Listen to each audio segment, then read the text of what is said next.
narinig kanina? Ah, kakapagod na. It's, nakakapagod, yeah. Bakit? Sa paano nakakapagod? We have a lot of, nakakapagod and,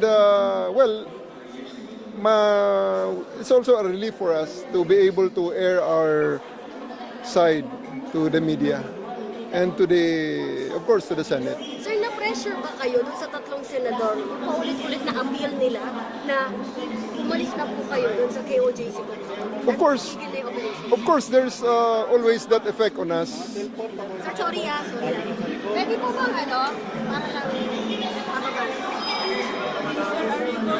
sorry sir, did you feel any pressure from those senators po appealing na umalis po kayo doon sa... Pasensya na kayo, palagay ko bad breath na ako dahil matagal akong matagal ako hindi nakainom ng tubig at nanunuyo na lalamunan ko. Pero, of course, tatlong senador yun eh. So, the pressure is always there. The effect is always there that we have to consider what they're saying even though, it may run against the operational procedures, it may run against our sworn duty. So, andun talaga, dagdag na isipin kumbaga. Sir, are you going to continue with your operation? Yes, of course. No question about that. We will... So ayun no, walang makakapigil no sa gagawing mga operations ng ating kapulisan diyan sa Davao no. So pwede ka namang humarang dada. Pwede naman, harang ka lang. Tapos pag inaresto ka, ipatupad mo yung sinabi mo kanina na may kalalagyan si Torre pag inaresto ka.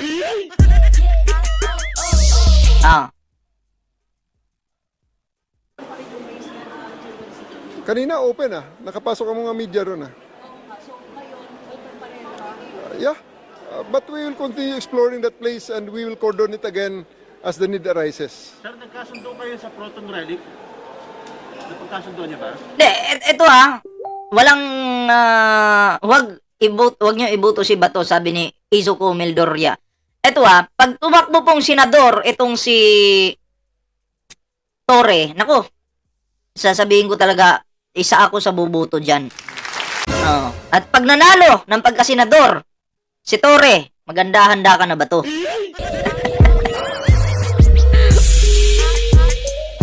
Alam mo, hangal lang ako kay Torre kasi talagang pinapatupad niya talaga yung batas. Ipinupush niya na magkaroon ng hustisya yung mga nagamit ni Kibuloy. Diba? Yung mga nagalaw ni Kibuloy. Yung mga biktima, 'di ba? So saludo tayo diyan. Kaya pag ito tumakbo, tako. Maganda-handa na kayo diyan. That portion is canalizing us into Thank you sa 908 tamsak natin diyan. Maraming salamat. one instrument. As I've said before, masyado namang tricky question 'yun. Hindi naman po pwede yun i-surrender namin ang buong operation dahil lang sa isang napili ni Atty. Torion na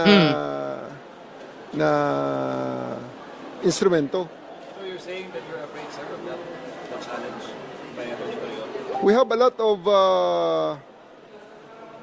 a lot of instruments, MJ, and I will not allow that we will be tricked into that corner by your lawyer and debunk all others of all other equipment. That's why we brought more redundancy. So ano yung napagkasunduan ninyo, sir? Wala kami napagkasunduan regarding that matter. Wala kami napagkasunduan. Isa lang siguro dapat pagkasunduan dito. Ilabas niyo si Apollo Kibuloy. Napakasimple. Doon lang ang katapusan ng lahat. Pag si Apollo Kibuloy ay humarap na sa huwes. Lagi rin sinasabi ninyo, MJ, justice for Apollo Kibuloy. Saan hustisya nyo hinahanap ang hustisya na yan? Sa kalsada? Hindi naman po pwede dyan. Pag sinabi nyo justice for Apollo Kibuloy, ibig sabihin, ang hustisya, iisa lamang dito sa Pilipinas. Nasa mga korte. Shoutout to kay Mama Mita Starto ka. Totoo yun Magrarally ka dyan sa labas. Walang hustisya dyan. Magsasalita ka sa social media, mainstream media, pa-interview ka. Walang hustisya dyan. Nasa korte yung hustisya. Lumabas ka. Pakita mong you are the disappointed son of God. Lumabas ka! Harapin mo. Huwag kang babakla-bakla kasi. At ang unang step para makatanggap ka ng hustisya ay magpasakop sa korte. Mm. And in this case, to surrender to the court. Yun ang rason dyan, yun ang paraan dyan. Wala nang iba. Just like any other Filipinos. Sabi ni Sat Estepa, salute General Torre, bato. Naging graba. Pwede na pala maging graba yung bato ngayon. We will re-strategize. Actually, I'm energized.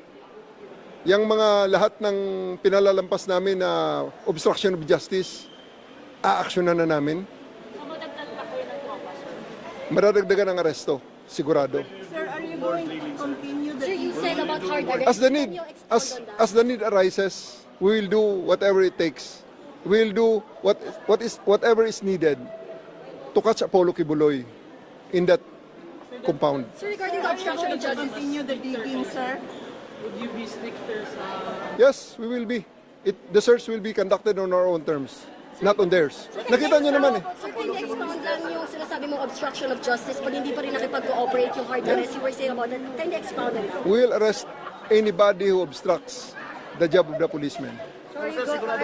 Dapat talaga, lahat ng kukontra, haharang, magbibida-bida, arestuhin nyo na yan. Diba?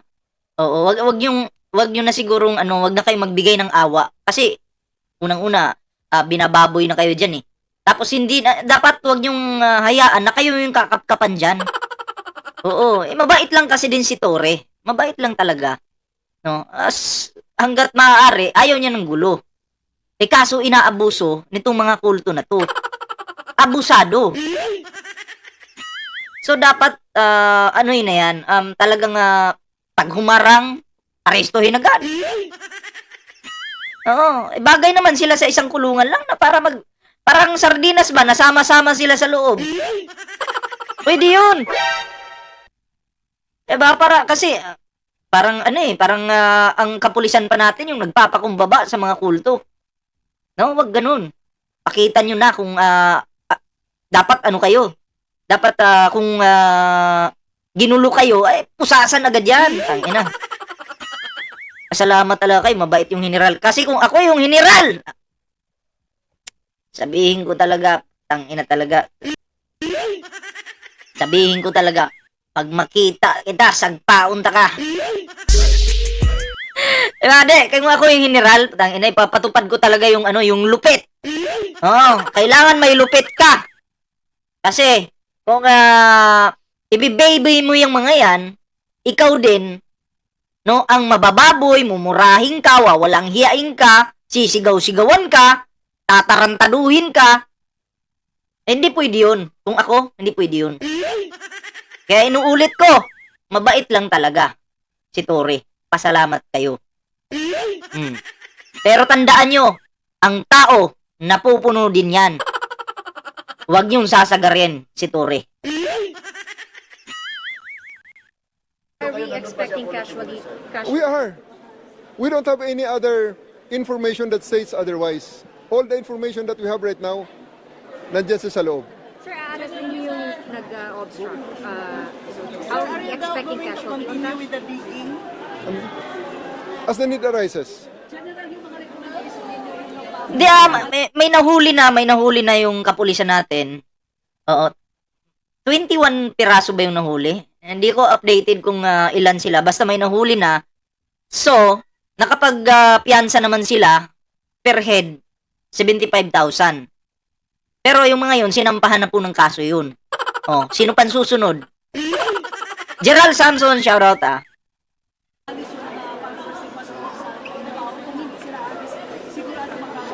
That's our recommendation. They can heed it or not. But we have ways to enforce that if the need arises. Sir, paano yung magiging grounds para mag-hard arrest tayo? Basta may obstruction of justice, huhulihin na namin ngayon. Oh, Magtatrabaho ng maigi 24 hours ang ating mga arresting officers. patay.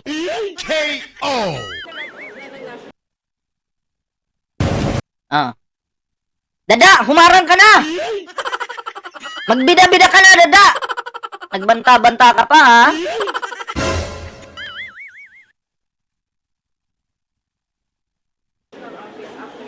Wala pa naman. Wala pa naman. It's all on my call. So what can we expect tomorrow, sir? Not tomorrow, tonight.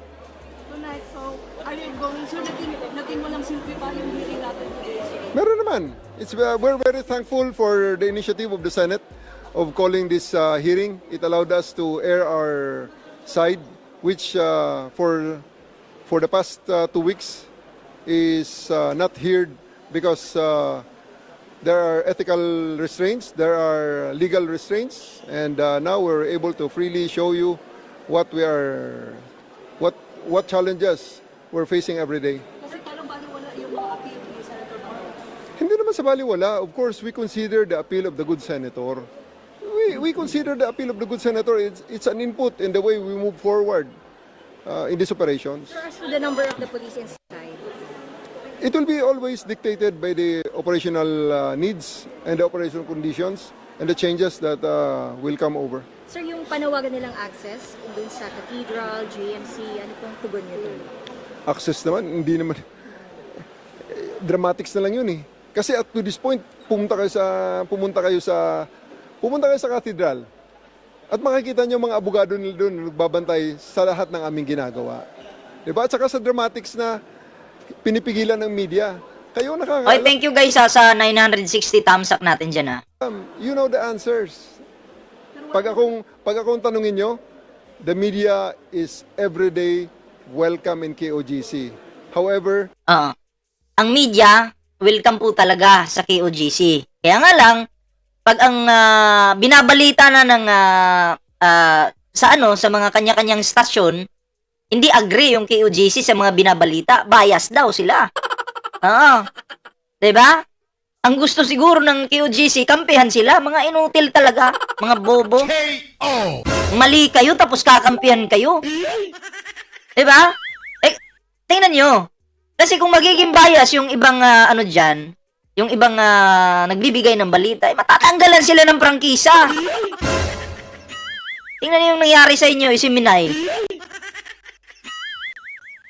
that is not a decision that I can make considering that it is a private entity. Nakakapasok kaming pulis sapagkat kami ay armed and search warrant and the rules of court allows us to break into this compound, into these enclosures, into these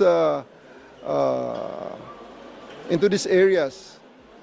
However, kayong mga media ay wala niyan. Kaya lang, you can take the challenge of the KOGC that they're saying that you are welcome to go in there. So go in there and go inside, roam around, investigate the police in there. Kaya nga lang, ang KOGC, pag nagpapapasok sila ng media dyan, limited lang yung lugar. O, pag sinabing dito ka lang, dyan ka lang talaga. O, ayaw na siguro nilang papuntahin pa dun sa ibang lugar kasi baka may ma-discover pa ang mga media doon. Oy, Aishrin Lagmay, salamat sa patamsak mo dyan na. Maraming salamat. Oo. Diba? Alam mo, kung kayo magpapapasok ng media, KOGC, hayaan yung mag-ikot-ikot yung mga yan. Huwag yung kukontrolin para magkaalaman talaga. Sus Mariusip. Take videos of the police there in the... Kaya lang siguro nagpapasok ng media ang mga animal kasi si Torion lang nagpapa-interview. Diba? Anong mapapala kay Torion? Sinungaling yan. innermost sanctum of KOJC. And let's see if Termenio Salonga, shoutout. you can do it. Or they will allow it. May sabi mo kasi kanina more major diggings na mangyari, sir. As the need arises, ang mga diggings. Pero kanina sinabi ko doon, kasi nga, nakita namin, we are off by 2 feet. Maybe we'll do it 2 feet, 3 feet to the left of the wall that we saw. Sir, your thoughts na lang, sir, on how the senators handle the committee? Lalim, ano? We have a high respect to our senators and we always thank them and I would like to express my personal gratitude to them for Lily Pueblo, salamat po sa patamsak dyan, ha. giving us this chance to to also air our side, which have been so long suppressed during all of these operations. But did you feel that the hearing was one-sided? Sa mga ginawa ni Bato ngayon ay tuluyan ng walang pag-asa mga maging senador pa ulit. Tanga na lang ang bubuto pa sa kanya. Tama. At sa ginawa ni Bato ngayon, lalong nasira ang KOGC, lalong pumangit ang image ni Kibuloy, lalong pumangit ang image ng mga Duterte, lalo silang bumagsak. Pati si Sara, bagsak. Diba? Wala nang natutuwa sa kanilang mga Pilipino. Halos, tingnan nyo, halos lahat ng sumusuporta sa kanila ngayon, mga kulto. Diba? Mga kulto. Yung sumusuporta sa kanila ngayon, sila na lang. Sabi nila, 8 million sila. Asa na? Sabi nga ni Sara Duterte, kung tumakbo lang daw siyang presidente, ayahay daw yung mga kampon niya. Oo. Pero Sara Duterte, mahiya ka naman. 31 million ang Pangulong Bongbong Marcos.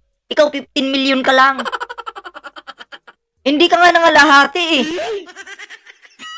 Kasi kung alam mo noon, Sara, na kaya mo talagang pataubin si PBBM o talunin, eh dapat tinapatan mo. Hindi ka tumapat kasi alam mo sa sarili mo, nalalagapak ka. Diba? Yun naman yung klaro dyan eh. Hindi ka nga nangalahati eh.